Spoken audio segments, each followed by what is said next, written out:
Audioteka Verslui pristato Žmogiškieji iššūkiai. Podcastas apie darbą su žmonėmis. Labas. Ačiū, kad klausaisi žmogiškųjų iššūkių. Aš esu Valerija Buzėnienė ir šitam podcaste kartu su savo pašnekovais nagrinėju tas temas, kurios yra aktualios organizacijoms ir pirmiausiai žmonėms, kurie ir kuria tas organizacijas. Labai džiaugiuosi, kai gaunu iš jūsų žinučių apie tai, ką turėčiau dar pakalbinti, kokias temas panagrinėti. Tai jeigu klausant vieną ar kitą temą kils kažkokių minčių, pasidalink, brūkštelt man žinutę, aš tikrai apsidžiaugsiu. Na ir mes nagrinėjom įvairiausias temas ir šitos temos arba susitikimas su šita pašnekovė aš ypatingai laukiau pati. Tai sveikinuosi su Vita Akstinaitė. Labas, Vita. Sveika. Tai ačiū labai, kad sutikai ateiti. Labai džiaugiuosi būdama čia. Pirmiausia, pristatysiu tave mūsų klausytojams. Tai Vita Akstinaitė yra ISM vadybos ir ekonomikos universiteto prorektorė ir lyderystės mokslininkė. Tai labai taip paprastai ir sutrumpintai tavo pagrindinė tema yra lyderystė. Teisingai, Vita? Taip. Ir ar teisingai suprantu, kad tu esi jauniausia Lietuvos profesorė? Kai tapau, tikrai buvau jauniausia Lietuvos profesorė. Šiais metais reikėtų patikrinti, gal jau turim naujų, bet taip, Yes. Buvo tiesa, taip. Įspūdinga, tikrai. Dėkui.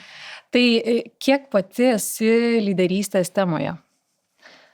Esu lyderystės temoje tiek iš savo administracinės tiesioginės rolės, tiek iš mokslo perspektyvos. Tai iš tiesų gyvenu tiesioginio žodžio prasme tą lyderystę, nes tiek tenka pačiai vadovauti mūsų ne vienam departamentui ISM universitete, tiek lyderystės temą nagrinėju jau ne vienerius metus. Tiek mano doktorantūros tema buvo ir po to visas profesūros kelias buvo surištas su ta lyderystė, vadovo kelionė, vadovo komunikacija ir dabar labai daug kaip tam įtaką daro ir dirbtinis intelektas, automatizacija, robotika ir kiti dalykai. Ar pati dar atrandi kažkokių temų ir potemių, kurios pačią nustebina būtent lyderystės kontekste? Žinai, Valerija, kuo darbas universitete yra geras, nes supranti, kad mokytis visą gyvenimą tikrai reikia ir tiesiog yra privaloma, nes moksliniai straipsniai ir tyrėjai, tyrimai atranda vis naujų dalykų. Pati būdama tenais ir gyvenama tuo randu visokių naujovių, kurias vėlgi stengiasi diegti. Galų gale žmonės, su kuriais dirbi, studentai, ar tai būtų jaunesnis vadovas, ką tik įžengęs į vadovo rolę, ar tie, kurie pas mus ateina su labai didelę daugiametę patirtimi, jie vėlgi atsineša savo problematikas, kurias vėlgi nagrinėjam. Tu jau pradėjai šiek tiek kalbėti apie skirtumus ir mes ko gero visi matome, kiek keičiasi ta korporatyvinis tas gyvenimas arba aplinka ir pati darbo rinka per pastaruosius paskutinį dešimtmetį, ko gero mes pamatėm tą didžiausią pokytį. Tai ką mes turime, kad iš esmės esame senstanti visuomenė, tai mūsų dirbančių kaip ir mažėja, tada turime naują kartą ateinančią vis dar į darbo rinką su savo kitokiais galbūt prioritetais ir kitokių supratimų. Vėlgi tas supratimas apie darbą keičiasi, kas yra darbas, kas yra lojalumas, kas yra svarbu, kas yra vertybė, kas nėra vertybė. Ir turime daug labai automatizavimo darbo rinkoje. Tai šitam visam pokyčių kontekste, kaip keičiasi lyderystė, ką tu matai, kaip keičiasi būtent vadovo vaidmuo? Tai toks labai smulkus klausimas pradžioje, ar ne? Valandą kitai. Dabar realiai galėtume ties šitų ir apsistoti ateinančią valandą.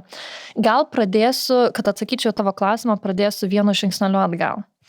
ISM universitete aš dirbu tiek su pradedančiais vadovais, nes vadovauju programą, kuri yra skirta augantiems vadovams, tai yra globali lyderystės strategija, tiek su vadovais, kurie pas mus ateina jau turėdami tą vadovo kėdę ir tikrai nemažą patirtį ir vadovauju vadovo retorikos programai. Tai tas spektras žmonių, su kuriais susiduriu, yra labai platus. Tai dauguma galbūt ir dalykų, apie kuriuos šiandien pasakosiu, vėlgi ateina iš praktikos ir su tuo, su ko susiduria. Dabar grįžtant prie tavo klausimą. Dėl apie tai, kaip keičiasi lyderystė. Tai pirmas dalykas, galbūt kalbėkime apie pačius žmonės, ar ne? Tai galima sakyti iš lyderio perspektyvos. Lyderiai, kaip mes žinom, keičiasi, kadangi naujoji karta yra tikrai šiek tiek kitokia, kaip ir kiekviena prieš tai buvusi karta. Kažkada man kolega diskutavom apie kartų skirtumus ir jis sakė, žinai, Vita, ir apie mūsų kartą, sakė, nu jau va šiti, Tikrai taip. tai tikrai tokie. Tai va, tai tiesiog yra tam tikros skirtumų. Ir dabar kokie tie skirtumai, kokie žmonės dabar ateina į darbo rinką, ką aš matau netgi iš tų studentų, kurie pas mus ateina į lyderystės programas, nes jie arba ką tik tapę vadovais, arba nori tapti vadovais. Tai vienas dalykas, tai yra, jie yra labai technologiškai, aišku, išmanus, čia vienareikšmiškai, jeigu tu augi su technologija, tau tai nėra baisu, tau nereikia persikvalifikuoti, tu jau ateini su dideliu bagažu, tu jau supranti, kaip dirbti, mes paimtum bet kurį mūsų studentą, jie, kai kurie žino daugiau negu tie patys akademikai, apie naudojimą tam tikrų dirbtinio intelekto įrankių. Antras dalykas, kas atsitinka, tai yra keičiasi ta rinka per tą perspektyvą, ką jie vertina. Mes darėm ir universitete nemažai tyrimų apie tai, kas svarbu jaunai kartai, jeigu, pavyzdžiui, mes lyginam Gen Z su Gen X, su Gen Y ir taip toliau. Ir išaiškėjo tokie dalykai, kad vertybiškai jiems tiesiog svarbu labiau prasmė, kodėl aš tą darau, pokytis, jog technologiškai jiems svarbu įdomus ir aktyvus darbas ir, aišku, bendravimo. Ta maniera ir kokios formos tinkamos yra keičiasi. Tai čia dar vienas dalykas. Ir galbūt toks trečias aspektas, tai kad jie tikrai nebijo pokyčio, ką nežinau, kiek tu pati pastebi iš darbo rinkos. Dabar, jeigu, pavyzdžiui, mes kiekvieną kartą, kai ateina studentas į mūsų stoja programas, mes žiūrime jų CV, jie turi atsiųsti CV ir motyvacinį laišką. Jeigu anksčiau gaudavau CV žmonių, kurie turi, sakykime, ten 2-3 patirtis darbines, kai jiems yra 23 metai, dabar kartais būna 6-7, tai yra kas pusmetis keičiasi, nes jie tiesiog nebijo keisti, jeigu tas netinka. Ir kadangi tokia visa rinka ateina, tai jie ir taip visi juda toje rinkoje nebijodami. Kartais ir sąmoningai keičia netgi ateidami susirinkti tas patirtis.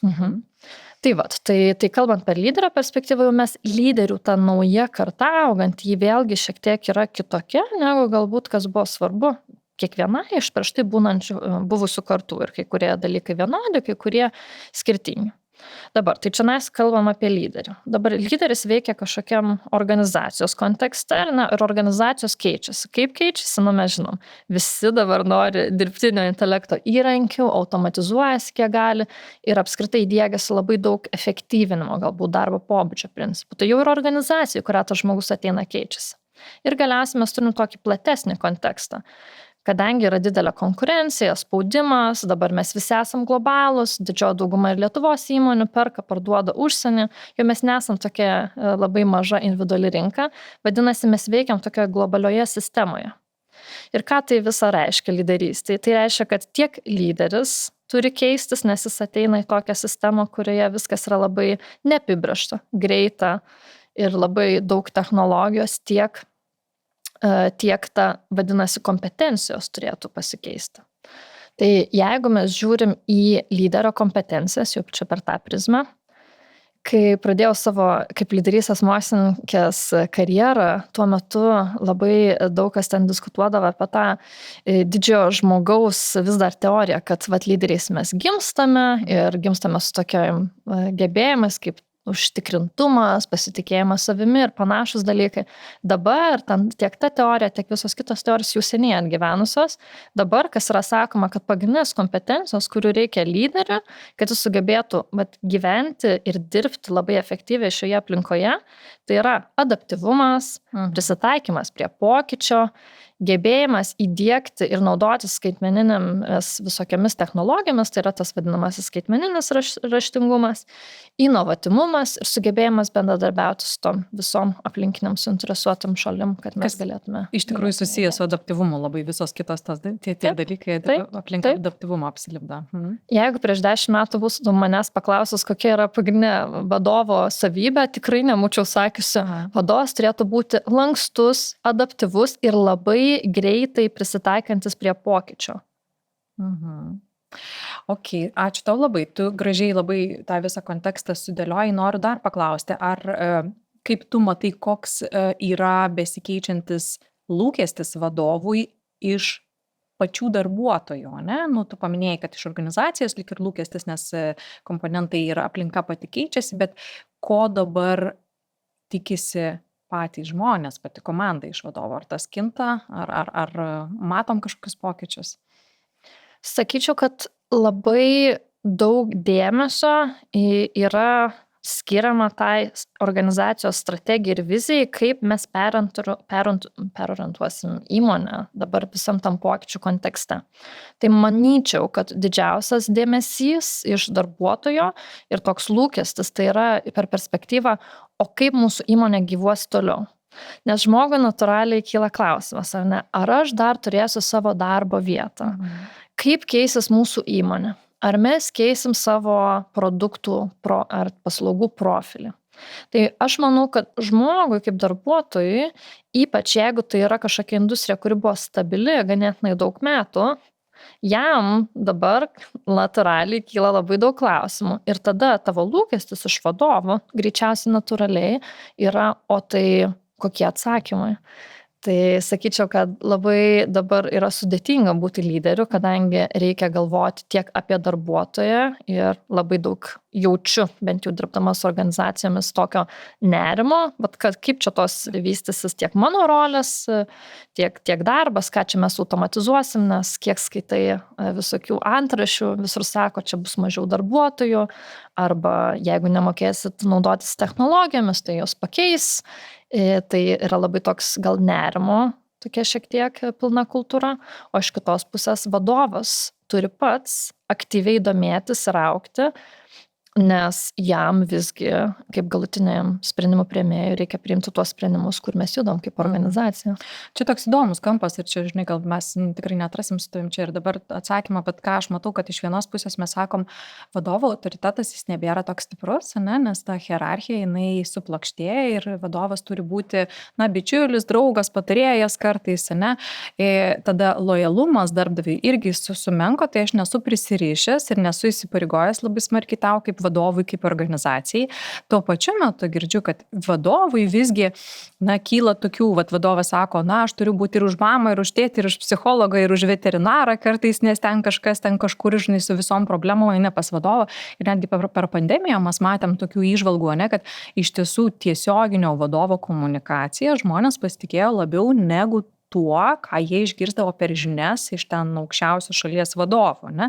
Tai mes matom, kad visgi tas vadovas jis be galo svarbus yra, santykis su juo keičiasi, tas lyg ir autoriteto nėra, bet tas autoritetas jisai yra ir jis labai stiprus, tik tai jisai kintantis, jis kažkoks kitoks pasidaro, ne? Net sunku tai įdėti žodžius. Gal aš dar klausimas, ar yra tas santykis ir kaip pati paminėjai, svarba vadovo to žmogaus ir galbūt mažesnė svarba organizacijos, kuriai dirbu.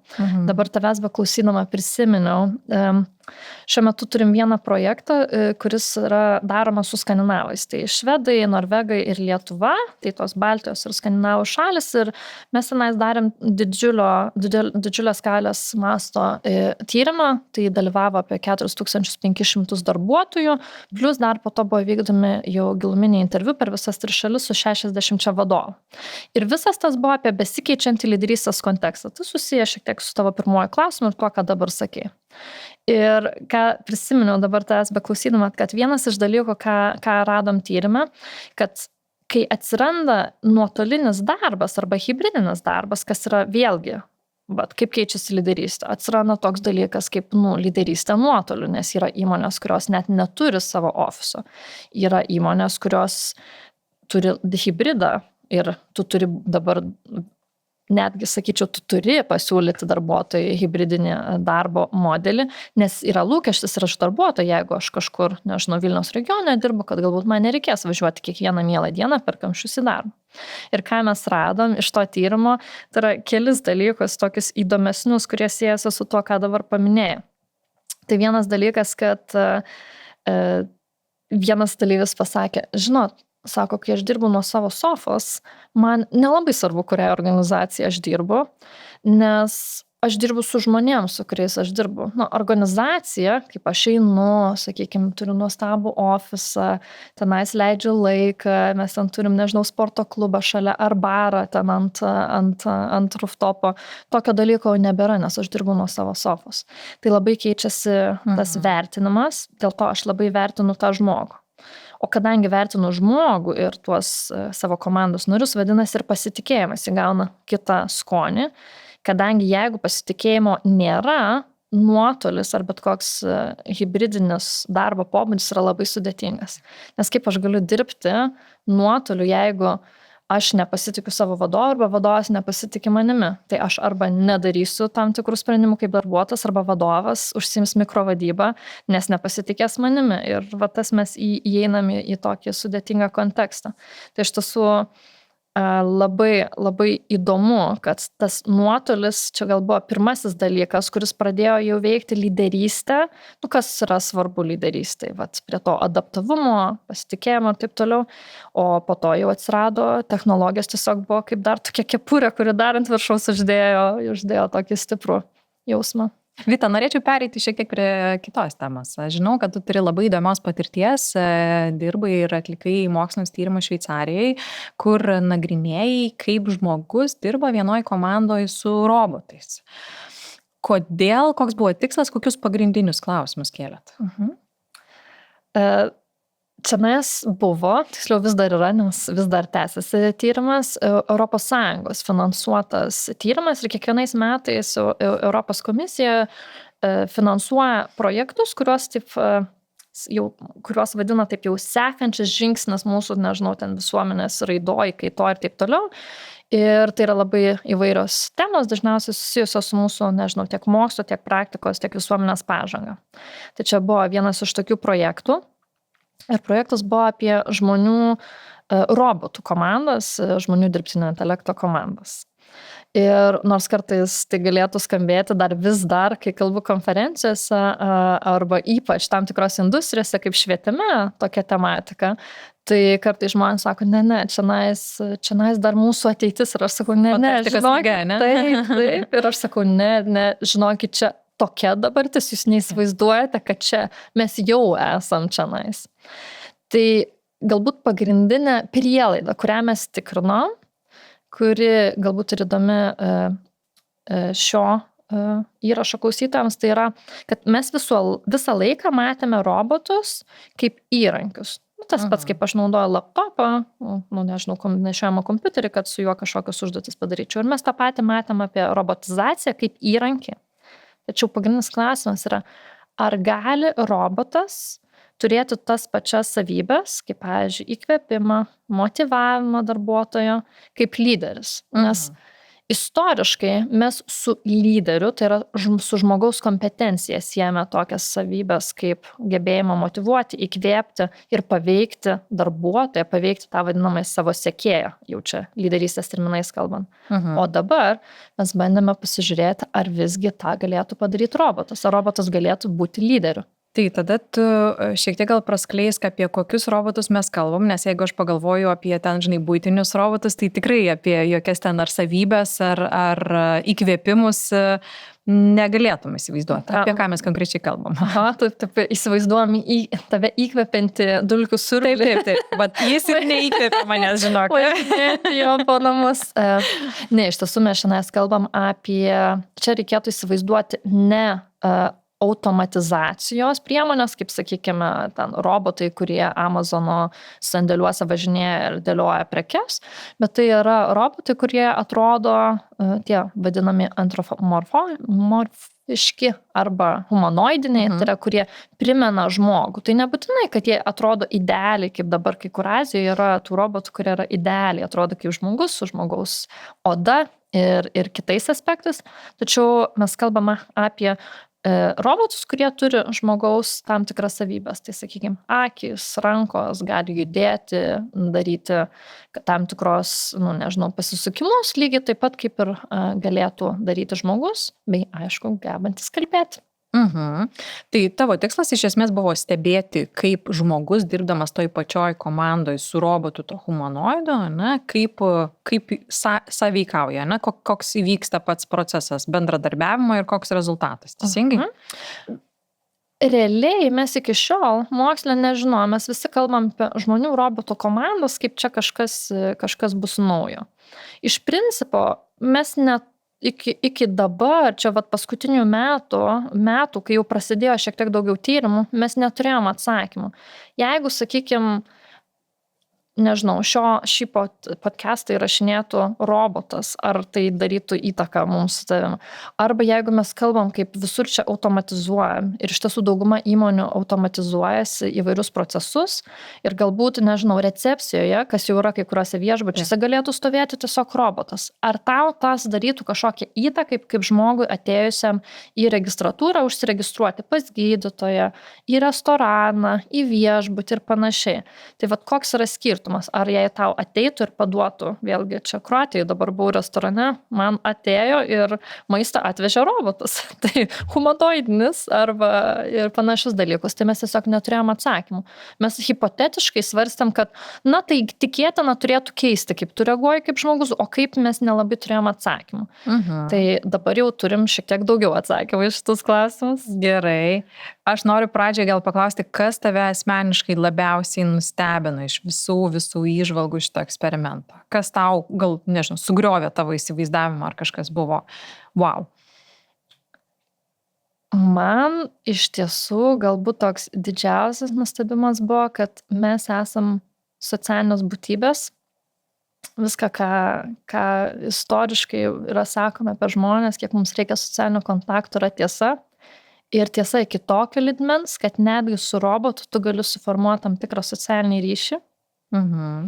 Nes pradžioje, ir tas atsitiko tiek man, kaip tyrėjai, praleidusi, nežinau, 2 mėnesius kitus su robotu, esi toj pačioj laboratorijoje nuo 8 ryto iki 8 vakaro, kada ateina ten pirmas ir paskutinis dalyviai.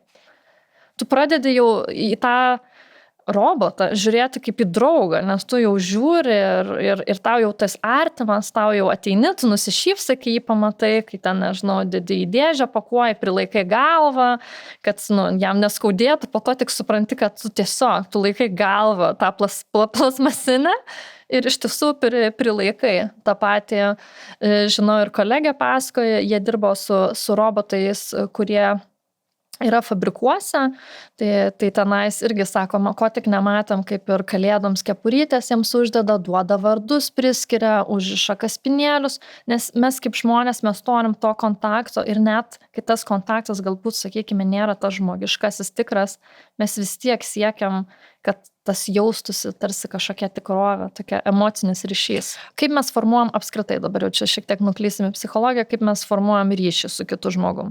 Vėlgi, yra tam tikri asmenybiniai elementai, kuriuos mes kiekvienas turim ir mes per tą panašumus, skirtumus užmezgam tam tikrą kažkokį ryšį.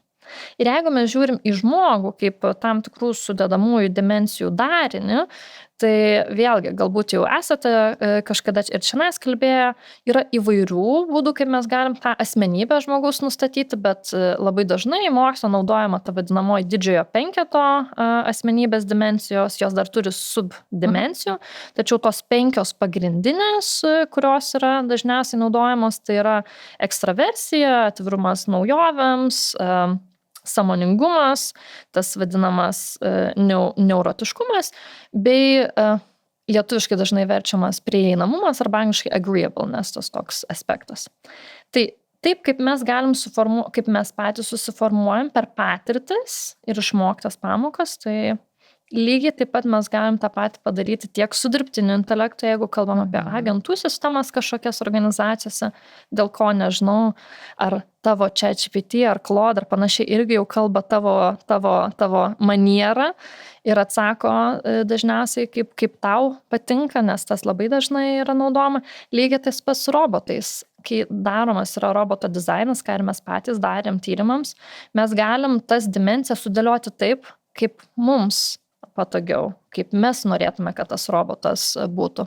Tai bent jau pirmajame tyrime, tai mes ir kūrėm, mes paėmėm egzistuojantį robotą, Pepperį, toks, nežinau, kiek ten poros metrų dydžio, truputį žemesnis negu žmogus, turi didelės akis, toks truputį kaip šaninas, didelės akis, šypsosi, į tave žiūri, nežinau, kilnoja rankas, gali sukinėtis, parodyti kažkokias emocijas, jis kalba.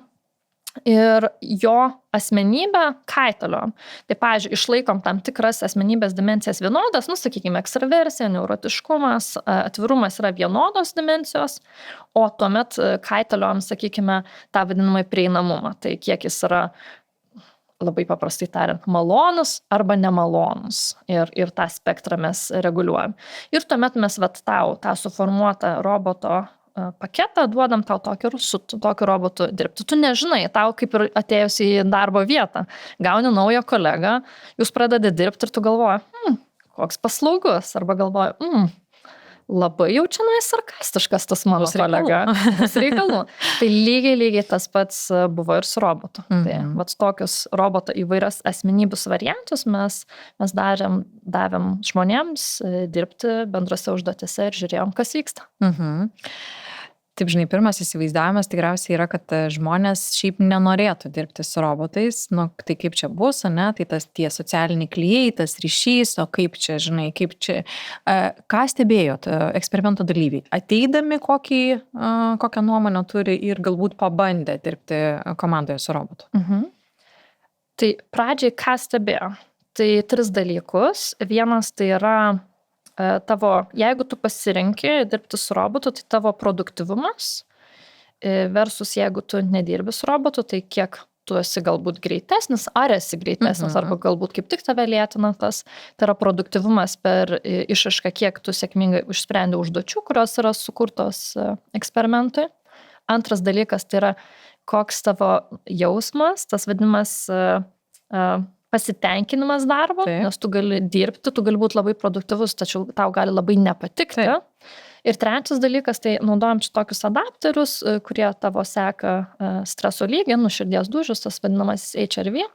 Ir žiūrėjom, ar daro įtaką, ar tu, pavyzdžiui, darbas su robotu versus su žmogum tau kelia didesnį stresą, jeigu dirbtum be.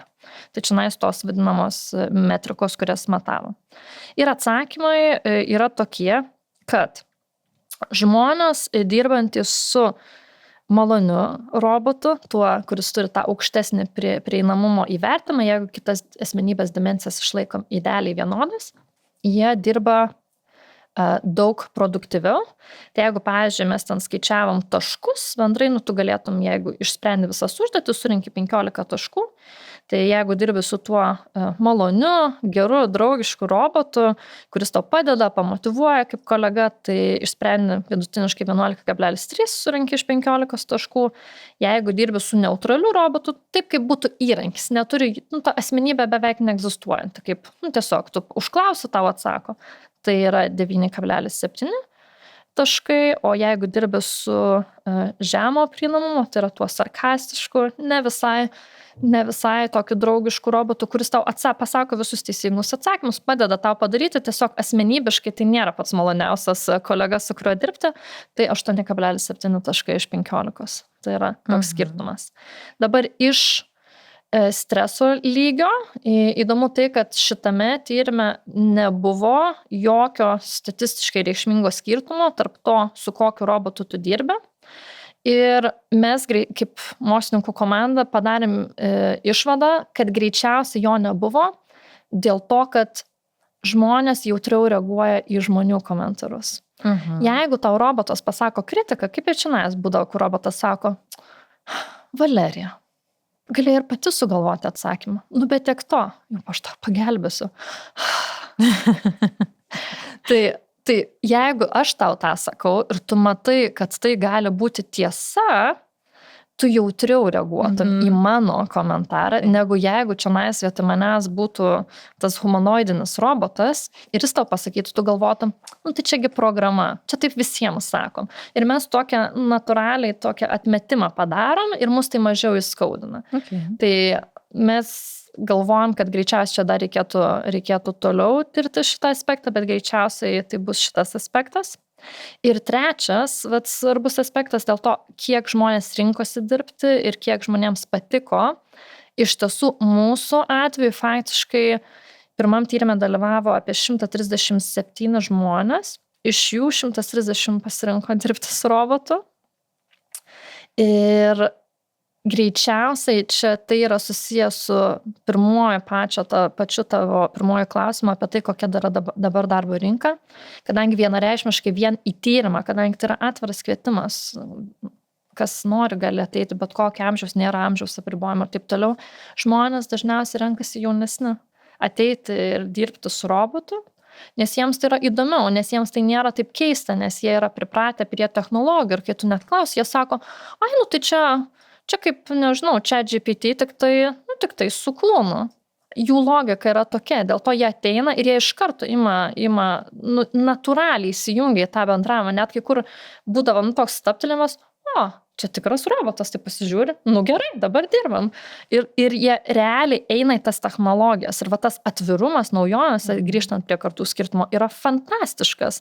Kaip nepaisant, sakykime, vėlgi, mes netyrėm amžiaus, tai negaliu pakomentuoti, bet buvo ir vyresnių žmonių, tai jie truputį atsargiau prieidinėjo, bet kadangi tai nebuvo pagrindinė metrika, tai negaliu daugiau pakomentuoti iš tos perspektyvos. Tai žmonės atėję į eksperimentą, jie galėjo pasirinkti dirbti su robotu arba ne su robotu, teisingai? Galėjo patys viską daryti. Okay. O kokias užduotis darė komandos? Buvo dizainas užduočių, kad yra įvairios ataskaitos, pavyzdžiui, ir tau reikia atsakyti į klausimus arba rasti atsakymus susijusius su tam tikrom ataskaitom. Tai pavyzdžiui, tu turi kaip testą ir jame yra klausimai, pasirenkamieji ir tu gali arba pats pasižiūrėti, sakykime, kokia yra vienas iš klausimų, sakykime, koks yra pagrindinė prioritetas, nežinau, ES 2025 metais. Ir tie visi atsakymai yra sužymėti ir tu gali pats labai puikiai atsidaryti tą ataskaitą, pasižiūrėti ir pasižymėti. Tačiau jeigu tu nusprendi dirbti su robotu, tai tada tu gali su robotu kartu, paklausti roboto, kaip manai, kuris čia puslapis, ką man čia daryti, ir taip pat kaip aš su tavim dirbčiau, sakyčiau, ar tu žinai atsakymą, nežinai, aš irgi nežinau, man atrodo šitas, o ką tu galvoji? Gerai, pasižiūrėkime ataskaitą, tai tu gali tiesiog tokiu pačiu principu dirbti kolabo. Užduočių paskirstimas, tai labiau žmogus priskyrė užduotis robotui ar atvirkščiai? Tai va čianais yra du aspektai. Mes kai kūrėm, čia buvo keli tyrimai, kai mes kūrėm pradžioj dizainą visų šitų mokslinių tyrimų, mes galvojom, ar robotas gali būti lyderis, ar robotas gali būti sekėjas, ar ne? Ir pirmoje tyrime mes priskyrėm lyderio rolę žmogui. Tai yra, aš inicijuoju kontaktą su robotu, jeigu man reikia iš tavęs kaip iš roboto kažkokio atsakymo, ar aš norėčiau pasitikrinti, ar aš noriu, kad tu man rastum kažkokią informaciją, tai aš tau užduodu ir tu atsakai, tu neinicijuoji kaip robotas jokio pats, nežinau, nuomonės ar kontaktų, tu atsakai, tai ta vadinama sekėjo rolė. Po to mes darėm antrą tyrimą, kuris buvo daugiau susijęs su, ar robotas gali turėti charizmą, kuriame mes priskyrėm robotui lyderio rolę. Tai yra lyderio rolė, ką reiškia, aš kaip lyderis inicijuoju, aš nukreipiu, aš tau sakau, atsiversk 3 lapą, pasižiūrėk, tenais yra atsakymas, kurio tau reikia. Arba gal galėtum greičiau, nes mums čia reikia greitai daryti darbus, tai va tada priskyrėm. Žmogaus savijauta. Pirmo ir antru atveju. Skiriasi ar ne? Gal prieš einant prie savijautą pasakysiu, kad ir pirmu, ir antru atveju žmogus visgi dirba produktyviau dirbdamas su robotu. Negu dirbdamas su žmogumi. Taip. Nes antrame... Dirbdamas su kitu žmogumi ar dirbdamas pats vienas? Dirbamas pats vienas. Pats vienas, okay. Pats vienas, nes mes netestavom, jeigu tai būtų darbas su kitu žmogumi. Tai jeigu pirmame aš darau užduotį pats ir žiūriu į tą ir duodu užklausas robotui, tai jau paminėjau rezultatus. Antrame mes turėjom 2 du variantus roboto dizaino, tai yra charizmatiškas arba necharizmatiškas, galėsiu vėliau paaiškinti, kaip tą charizmą Labai mes įdomu. matuoja. Tačiau iš principo, jeigu aš dirbu be roboto, ne su charizmatišku robotu versus kai dirbu su charizmatišku, tai aš su charizmatišku robotu pasiekiu 22,9, tai beveik 23% produktyvesnį rezultatą, palyginus, negu jeigu tiesiog dirbu pats. Ir tas greičiausiai yra kelios tos priežastys ir va čianais, kur tu paminėjai ir klausai, tai kaip žmogus jaučiasi. Va čianais mes pamatėm skirtumą iš to streso lygmens, nes apie, 2,5% HRV buvo aukštesnis, kai dirbo žmonės su tuo charizmatišku robotu, kuris buvo apsiėmęs tą lyderio rolę. Ir tai tas, stresas, gali sakyti, šiek tiek yra aukštesnis, bet vėlgi labai sunku atsakyti klausimą, ar tai yra stresas, nes tu jaudinasi dėl to, kaip padaryti tą užduotį, nors teoriškai ir pirmam variantui turėjo jaudintis. Ar tai yra stresas dėl to, kad robotas prisima lyderio rolę ir tau, realiai arba gražiau, arba mažiau gražiai nurodinėja, ką tau daryti. Grįžkim šiek tiek prie tos charizmos. Tai ką jūs ten įdėjot tokio, kad tas robotas pasidarė charizmatiškas? Čia dabar šiek tiek nukrypstam jau į charizmos mokslą, lyderystę, bet apskritai, kas yra charizma arba kaip charizma konceptualizuojama moksle. Šiaip, jeigu mes imam praktiką ir aš sutinku žmogų ir sakau, Valerija, kas tau yra charizmatiškas žmogus? Šiaip, kas tau yra charizmatiškas žmogus, kad jau čia mes ties to klausim? Žinok, aš taip labai ypatingai nesusimašiau niekada, bet charizmatiškas žmogus yra įdomus, galbūt įtaigos turintis, teigiamos energijos turintis.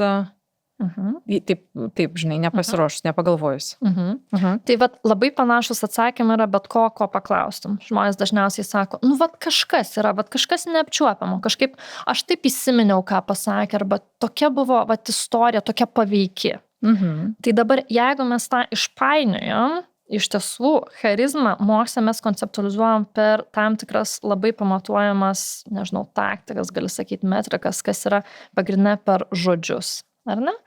Tai kas mums daro įtaigą? Įtaigą mums daro gyvenime istorijos, kai aš papasakoju istoriją, kaip aš ant kaklo robotui įrišau šalikėlį, kad jis nesušaltų, ar ne? Daro įtaigą tam tikrai, kai aš pakartoju tinkamose vietose ir tinkamų principų. Kai aš pasakau metaforą kažkokią ir sakau, tai tokie dalykai daro. Tai yra labai konkretūs dalykai, kuriuos tu gali sudėti, tiek pritaikyti, tiek mes, kaip, pavyzdžiui, vadovai ateina pas mus į studijas, mes tų visų dalykų mokam charizmatiško vadovo, realiai lyderystės paskaitose, lygiai taip pat mes tą galim sudėti ir robotą, nes visa tas yra modifikuojama. O kiti dalykai, tai kaip ten kūno kalba ir panašus dalykai, čia yra tiesiog priedas, toks pastiprinimas viso to tavo išraiškos, kuri jau yra padėliota. Tai dabar robotas charizmatiškas ar ne, tai vėlgi mes naudodamas jau moksle atrastas tas taktikas, mes sukūrėm robotą, versijas, kuris žodynas yra lygiai toks pats, nes tu turi išlaikyti viską vienodai, ar charizmatiškas, ar necharizmatiškas, turi būti sakinių struktūra panaši, turi būti ilgis, trukmė, idealiai, kiek laiko, net kiek sekundžių užtrunka pasakyti, kad niekas, kad negalėtum niekaip įrodyti, kad tu specialiai sukūrei kažkurią kondiciją, kad tai būtų paveikesnė. Tačiau kaip skirtumas, pavyzdžiui, paprastas, necharizmatiškas robotas galėtų tau sakyti, dabar mes darysime užduotį, aš norėčiau, kad mes pasistengtume kaip geriau ją padaryti ir dabar čia judėsime per tuos puslapius, kad užpildyti, rasti atsakymus kuo greičiau. Charizmatiškas robotas tą patį suformuluotų per įsivaizduoju, kad tu vairuoji mašiną ir mes skriejam čia 180 km/h, mums reikia kuo greičiau praskrieti parašiutus, kad mes tiesiog pasiektume tą finišą kuo greičiau. Varom. Tai iš principo per įvairios tokius dalykus.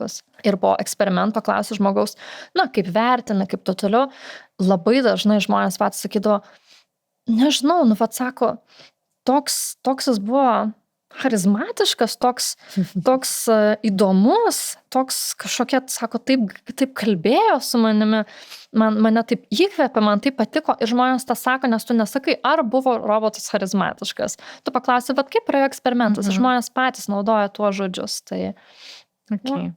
Aš noriu dar tavęs užklausti labai svarbaus dalyko, ko gero šitam kontekste darbo su robotais arba su technologijom bendrai, kritinis mąstymas, ane? Nes mes daug apie tai diskutuojam, o kaip iš tiesų rasti tą balansą ir išnaudoti tą galią iš technologijų arba iš robotų, ką mes gaunam ir pasiekti tą didesnį produktyvumą, apie ką tu ir kalbėjai, jūsų tas eksperimentas ką ir parodė, ne? Tačiau tuo pačiu metu nepaslysti ir nepasiduoti visiškai aklam kažkokiam ten dalykui ir nenueiti ne ten, kur reikia. Ar stebėjot papildomai kritinį mąstymą? Ar žmogus susimąsto, ar robotas man padeda teisingai, pateikia gerą informaciją, nežinau, nes jeigu atlikti tas užduotis, ko gero, čia turėjo kilti tas klausimas žmogui. Pasirodo, nekyla, žinok. Baisu. Tai čia dabar du aspektai. Vienas, šitame tyrime atskirai, kaip metrikos kritinio mąstymo netikrinom, tačiau jeigu jau žiūrint, kad apskritai tyrimas sudalyvavo virš 300 žmonių ir visi po to turėjo po eksperimento interviu, apie tai kaip praėjo. Vienas iš po eksperimento interviu klausimų yra, ar pasitikėjote robotu ir tuomet išsivystė diskusija apie tą pasitikėjimo aspektą. Realiai iš tų 300 žmonių, nesumeluosiu, iki 20 žmonių bent kai kuriuos atsakymus, ką robotas pasakydavo, patikrinama. Nes tu labai lengvai gali, jeigu aš paklausiu tavęs, tu man sakai, pažiūrėk, Vita, ten bus 20%. Tai 20% dažniausiai specialiai padaryti, kad labai didelis kažkoks, nežinau, skaičius ant to ataskaitos, kad tu tikrai pats galėtum patikrinti, ar tai yra teisinga informacija. Ir dėja, bet tik tai apie 20% žmonių, ne 20%, o 20 iš tų 300 iš tiesų net perklausė arba patikrino, ar tas buvo. Kas man atrodo labai mažas skaičius. Tai mažiau negu 10%. Mažiau negu 10%. Ir kai po to aš klausdavau, ar galėjęs, ar svarstai tokį variantą, kad robotas galėjo tą meluoti, tai būdavo tokia reakcija, o melavo? Sakau, nežinau. Sako, ne. Aš sakau, bet kodėl? Ir žmonės įvairiai atsakydavo. Vieni sakydavo, prisimenu vieno vaikino atsakymą, sako, aš pasitikiu kūrėju. To roboto kūrėju, kad jis tą robotą padarė etišką, tinkamą, nemeluojantį, kas vėlgi yra svarbu. Kiti sakydavo, ir čia pripratimas prie technologijos, sako, nes aš naudoju ChatGPT ir Claude ir Gemini kiekvieną dieną ir jie man dažniausiai duoda tinkamus atsakymus, tai aš tiesiog ir nekvestionuoju dėl to. Tai yra tas pripratimo aspektas irgi labai svarbus, kad kuo labiau aš esu pripratęs ir kuo istoriškai aš gavau tuos tinkamus atsakymus, tai tuo yra tikėtina, kad aš tikėsiu, kad tai yra teisingas atsakymas. Ir čia irgi įdomu.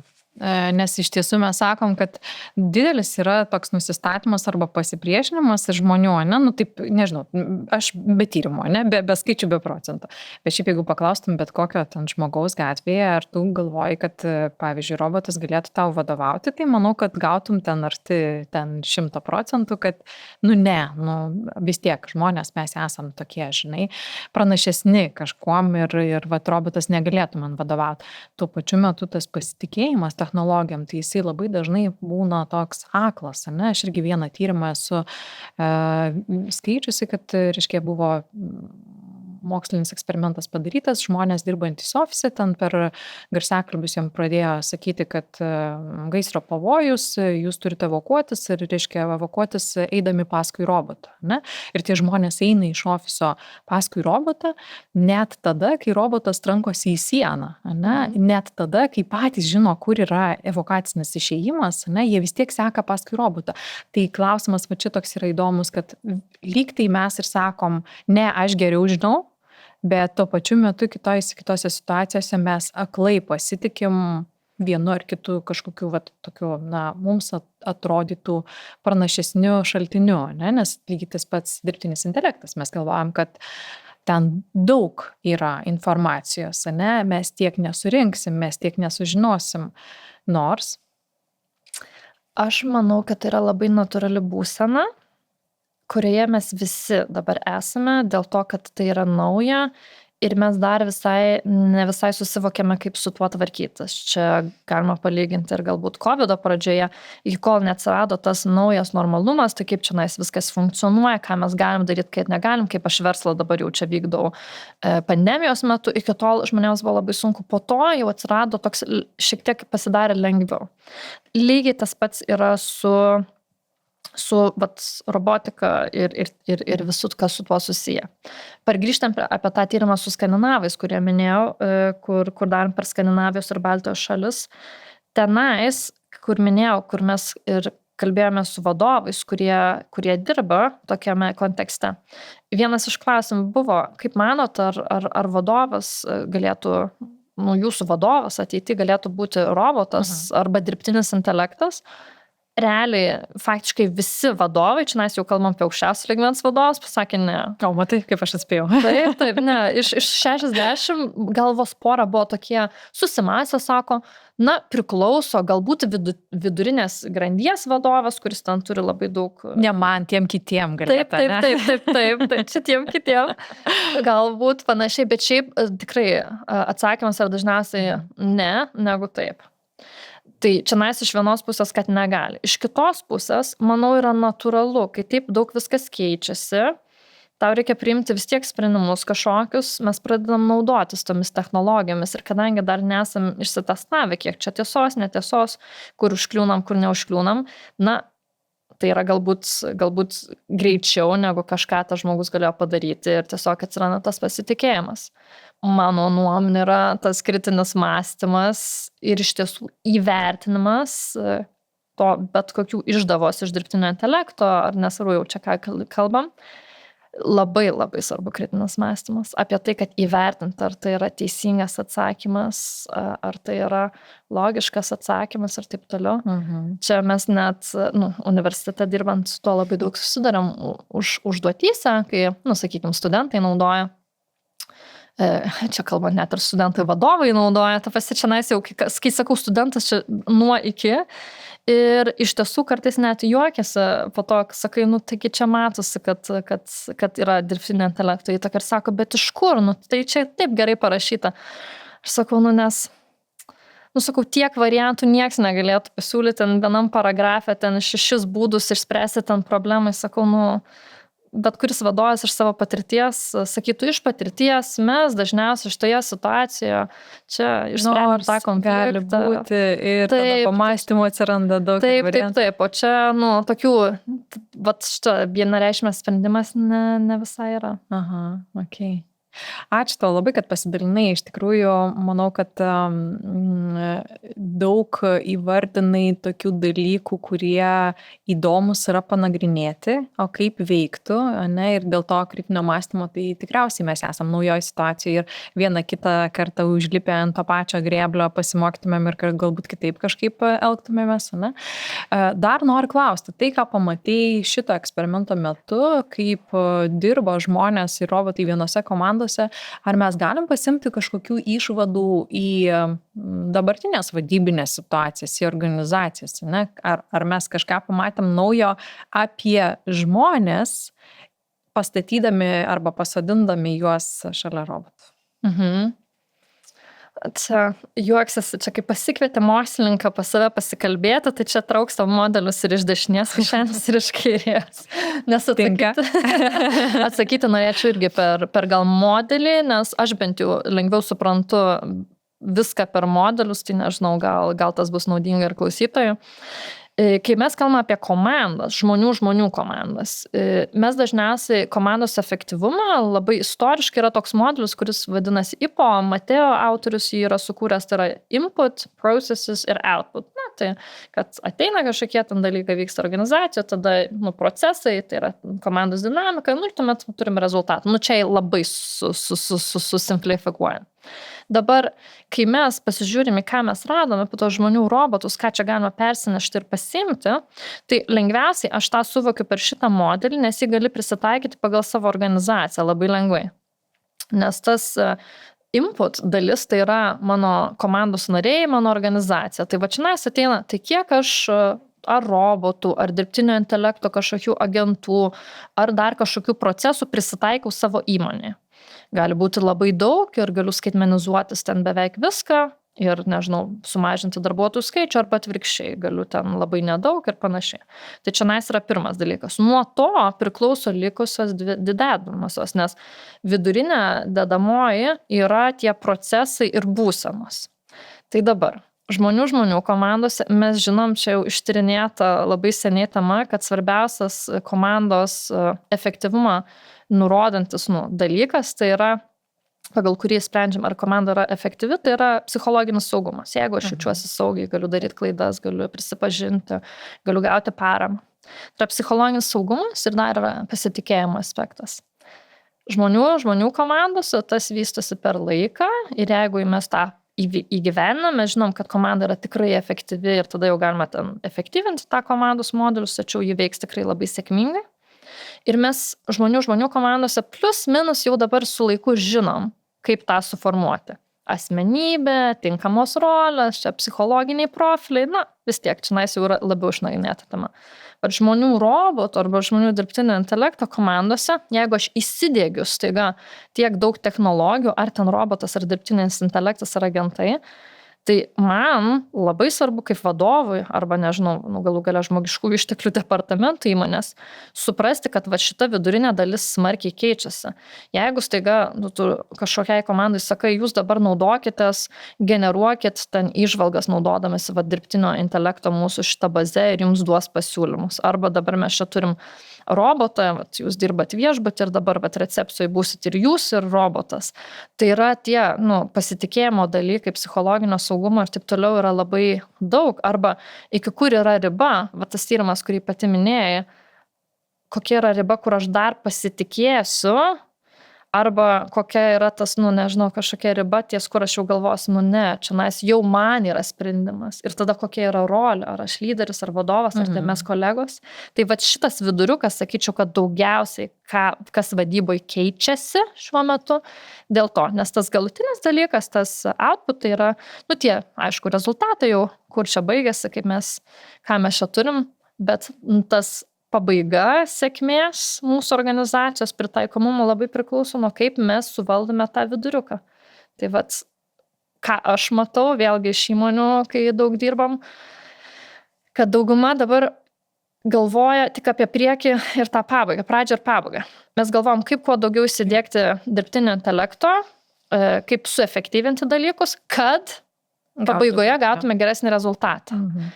Nepamirškime to viduriuko apie o kaip žmonės jaučiasi, kokių kompetencijų reikia vadovui, kokių lyderių, kaip psichologinį saugumą tuomet formuoti ir visi kiti su tuo susiję komandos dinamikos elementai. Labai svarbu pabrėžti šitą dalyką, nes lyg ir apgalvojam, bet ar pakankamai peržiūrim procesus ir įsigilinam į tai, kas keičiasi ir kaip mes tą rezultatą turėtumėm pasiekti, ko gero ne. Paskutinis klausimas, Vita. Tai robotai dėstytojai, ar dar toli? Aš manau, kad Valerija niekas nėra toli. Mes jau testuojamės avatarus.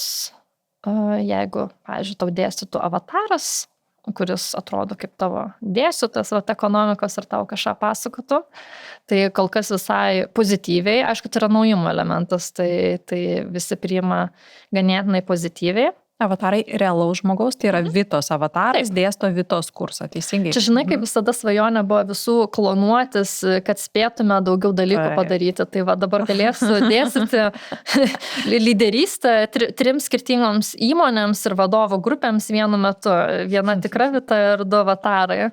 Tai čia šiek tiek juokaujant. Svarbu neišsiduoti, kur tikra, o kur ne. Taip.